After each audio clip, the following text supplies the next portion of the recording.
Doctor Shri Nanasaheb Dharmadhikari प्रतिष्ठान, Maharashtra Bhushan, Padmashri doctor Appasaheb Dharmadhikari आणि doctor सचिनदादा Dharmadhikari यांच्या मार्गदर्शनाखाली गेल्या 4 वर्षांपासून गणेशोत्सवामध्ये निर्माल्याचे संकलन आणि त्यातून खत निर्मितीचे महत्त्वपूर्ण कार्य करत आहे।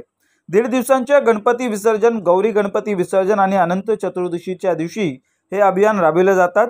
डोंबिवली पूर्व, पश्चिम आणि ठाकुर्ली या भागात एकूण 23 गणेश विसर्जन स्थळांवर हे कार्य सुरू असून ठाकुर्ली येथील महापालिकेने तयार केलेल्या कृत्रिम तलावाच्या ठिकाणी देखील हा उपक्रम राबविण्यात आला। यामध्ये 1000हून अधिक श्री सदस्य सक्रियपणे सहभागी आहेत। विसर्जनासाठी आलेल्या गणेश मूर्तींसोबत असलेल्या निर्माल्याचे या ठिकाणी संकलन केले जाते।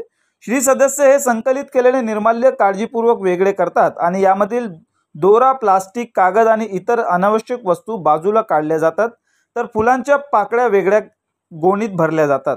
हे जमा केलेले फूल आणि पाकळ्या उंबरली येथे नेऊन त्यापासून गांडूळ खत तयार केले जाते।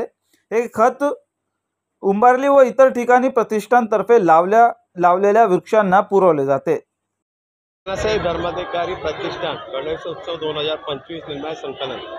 डॉक्टर श्री नानासाहेब धर्माधिकारी प्रतिष्ठान आदरणीय महाराष्ट्र पद्मश्री डॉक्टर श्री अप्पासाहेब धर्माधिकारी, आदरणीय डॉक्टर श्री सचिनदादा धर्माधिकारी यांच्या मार्गदर्शनाखाली गेल्या 4 वर्षापासून गणेश उत्सवामध्ये निर्माल्य संकलन आणि त्यातून खत निर्मिती महत्त्वाचं कार्य करत आहे।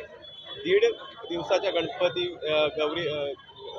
गणपती विसर्जन, अनंत चतुर्दशीच्या दिवशी हे अभियान राबवले जाते आणि हे गेल्या 4 वर्षापासून चालू आहे।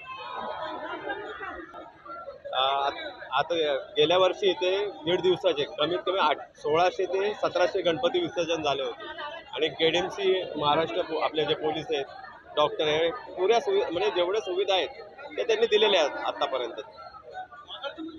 मी आता गणपती विसर्जनासाठी जे अधिकारी वर्ग आहे म्हणजे KDMCचे आहेत, पोलीस निरीक्षक आहेत, अग्निशामक दल आहे, KDMCचे आपले म्युन्सिपालिटी दवाखान्याचे जे लोक आहेत, फायर ब्रिगेडवाले आहेत, यांचे खूप आभार आहे कारण की त्यांनी मोठ्या संख्येने तिथे त्यांचे कर्मचारी पाठवले।